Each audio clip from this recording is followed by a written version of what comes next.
Biri kana zalika emanen min şiddet sekaratil maut. Deməli, sekarat el-maut, yəni can vermə məqamı. Yəni bu elə bir haldır ki, heç bir canlı bu haldan canın qurtara bilməz. Hər bir canlı ki, nəfs sahibidir, zaiqatul maut, ölüm şərbətini neynəyəcək? Dadacaq. Və ölməzdən, ruh bədəndən çıxmazdan öncə o hal ki yaşayır, can vermə məqamı, ona deyilir səkarat el-maut. Rəcəb ayının orucu şəxsin səkratul mautunu neynir?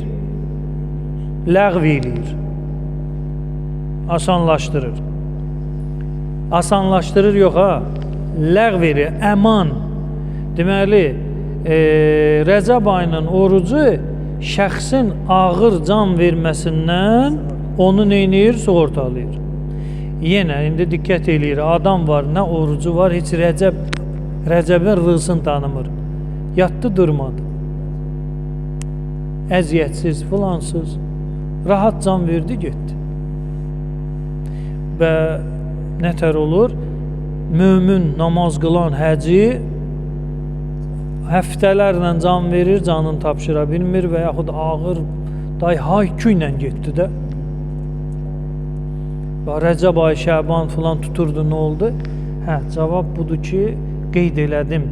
Bizim ən güclü kəlməmiz kəlmə-i şəhadətdir. O belə insanı xilas eləmir, şərtlərinə əməl etməsin, rükünlərinə əməl etməsin. Yəni, kəlmə sənə təkandır. Məsələn, dünənləri bir qeyri-müsəlmandır, xristiyan əsillidir, müsəlmançılığı qəbul elədi. Dönə-dönə tapşırdım adama ki, deməli,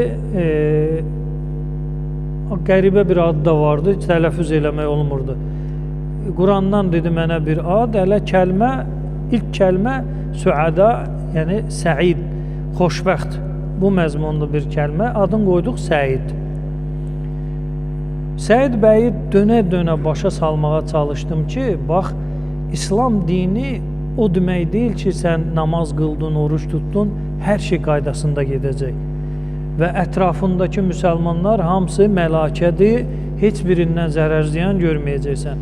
Sən öncədən özü hazırla, sonra İslamı qəbul elə. Bu kəlmə, belə deyə kəlmənin nuru gözünü tutmasın. Dedin, necə? Dedim ki, bax, məsələn, sən indi güman eləyirsən ki, İslamı qəbul eləyəndən sonra bütün duaların qəbul olacaq. Məsələn, dua eləyəcəksən, ya Allah, anama şəfa ver, dərhal ana ayağa duracaq və şəfa tapacaq. Və yaxud, məsələn, bir maddi sıxıntım var, borcum var, qaytara bilmirəm, gedirsən məscidə, üzü qibliyə, dəstəmaz alırsan, ixlasla, səcdə halında dua eləyirsən, dərhal borcun nə olacaq? Ödənəcək, bu şeyləri gözləmə. Dedi, bəs necə? Dedim, Quranda ayəmiz var. Allah deyir ki, mənə dua eləyin, mən sizin dualarınızı nədir? Cavabsız qoymayacağım. Və duanız olmasa, heç mən sizin üzünüzə baxmaram. Bu məzmunda ayələrimiz var Quranda. Bir, Allah duanı tələb eləyir ki, müsəlman dua elə. Duasız bir işin dalıca getmə, bir qapının arxasında dayanma. Və əgər sənin duan olmasa, heç sənin üzünə baxmaram. Bu məzmunda ayələrimiz var Quranda. Yaxşı, madəm Allah ki deyir, dua elə, qəbul eləyəcəm, duan olmasa heç sənin sifətinə baxmaram, dua eləyirəm, qəbul olmur və mənə nəyə deyir elə, sonra da cavabını qoymur.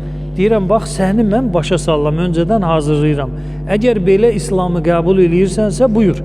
Əgər sonradan dönəcəksənsə, olacaqsan mürtəd, kafir, filan, bu xanım ki evlənmisən, səndən dərhal ayrılmalıdır, filan, yəni fəsadın dalıcan gələcək. Dedim, hədislərimizdə deməli, tuhəfil uqul, adında hədis kitabımız var. Qədim hədis kitabıdır. İbn Şü'bəl Harraninin. İmam Zeynal Abidin əleyhissalam öz sənədi ilə nəql edir. İmam Zeynal Abidin əleyhissalam buyurur ki, müminin duası 3 mərhələli, 3 şöbəli, 3 güşəli, nə adlandırırsan adlandır. 3 mərhələ keçir. Hansılardır? Birinci bunu deyir. İmmə yuddəxəru ləhu. Ahirətə azuqə kimi saxlanılır. Yəni, nə qədər məsciddə adam var, nə qədər dua eləmişsiniz. 100 dənə duadan 95-i qəbul olmayıb. Özün hiss eləmirsən də, elədin olmadı. Ay Allah, uşaq məktəbə girsin, girmədi. Öz işin filan alınmadı. Üsyan eləmirsən ki, ay Allah, niyə belə filan? Olmadı. İndi bu olmadı, yəni buxarlandı, yoxa çıxdı. Yox. İmam Zeynal Abidin əleyhissalam deyir ki, bunun cavabı verilib. Bir mükafat var. Amma bu dünyada almayacaqsan onu. Harada alacaqsan? Ahirətdə. Əksər müsəlmanın duaları hara yığılır? Ahirətə. Niyə? Çünki bura müvəqqətidir. Biz qanmırıq. Biz başa düşmürük. Biz istəyirik hələ burada.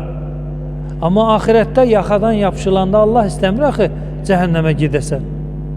Saxlayır ora və oradakılarla nə olacaq? Sənin vəziyyətin yaxşı olacaq. Sən hətta ahirətdə belə bir peşmançılıq hissi keçirdəcəksən ki, kaş heç bir duam qəbul olmazdı. Niyə? Zaten öləcəm də, yəni bu biraz o yana, biraz bir yana. Orada ölmək yox, zaman yox. Əgər əməlün salihdirsə, bu əməl səni cənnətə aparacaq. Əgər əməlün talihdirsə, o əməl səni cəhənnəmə aparacaq. Salih, talih də ərəb sözüdür. Deməli, İmam buyurur ki, ahirətə zəxirə kimi, o dar günə yığılan azuqə kimi Allah öz mələkələrinə əmr edir ki, onun bu dualarının mükafatı ki var, burada vermə ona. Saxla ahirətə. Bir.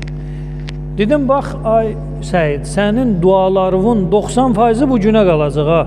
Elə bilməsən, 2 rükət namaz qılacaqsan, Məkkəyə gedəcəksən və yaxud nəsə xeyriyyə işi görəcəksən, bir cöngəni kəsib paylayacaqsan, fəqir, füqara, bütün işlərində elə şey yoxdur. Bu, İslam budur. Öncədən xəbərdarlıq eləyirəm. İstəyirsən qəbul elə, qəbul elədən sonra mürtədlə özü ləkələmə. Hələ xristiyan kim qal, çıx get də. Belə İslamdan xoşun gəlirsə, gəl.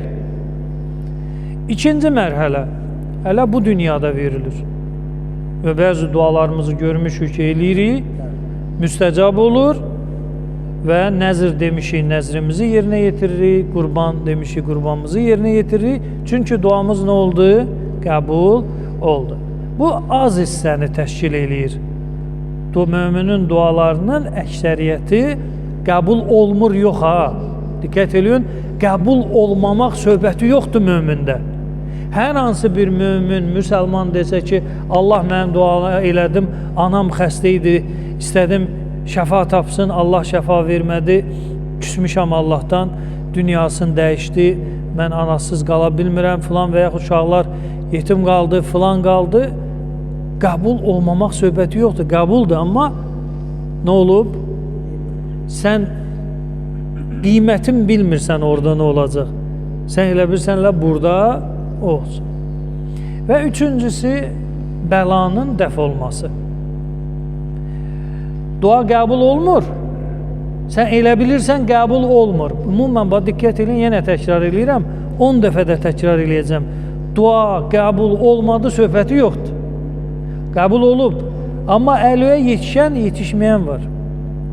İkisi yetişir, biri nədir? Əlvə yetişmir. Qəbul olub. Amma əlvə yetişmir, ahirətdə veriləcək. Amma ikisi isə əlvə verilir bu dünyada. Dua edirsən ki, evladım məsələn universitetə daxil olsun, əskərlikdən sağ-salamat gəlsin və ya xəstədə şəfa tapsın. Bunlar hamısı az müddət ərzində görsən oldu. Və yaxud da Dua eləyirsən ki, məsələn, filan iş belə olmasın, olmasın. Amma olur. Sən belə fikirləşirsən ki, duan qəbul olmadı. Yox, dua qəbul olub. Sənə və yaxud ona bir bəla gələcəkdi. O bəla bu duanla nə olub? Elə bir bu duanın qəbulluğu bir sipərə, bir qalxana çevrilib, səni o bəladan neyniyib? Qoruyub. Dedim, bax, dua mövzusu, qısası budur. Hələ sən fikirləşməyəcəksən ki, kəlmə-i şəhadəti dedin, sənə mələkut-ül ə'ladan mələkələr yanında yer veriblər, qapı aç, otur orada, işlə və heç bir problem falan, elə şey yoxdur. Hər şey. Qılanda da, qılmayanda da. Bütün o dua anlayışı ki var, şəxs Allaha üz tutur, duasını eləyir, bu 3 mərhələdən kənara nədir? Çıxmayacaq. Ya, yenə deyirəm, birinci qayda budur. Dua qəbul olmadı, təbii ki, batildən getmir söhbət. Məsələn, oğru evə girəndə dua eləyir, ya Allah, evdə heç kim olmasın, ya Allah, evdə belə deyə də görən olmasın məni. Hə.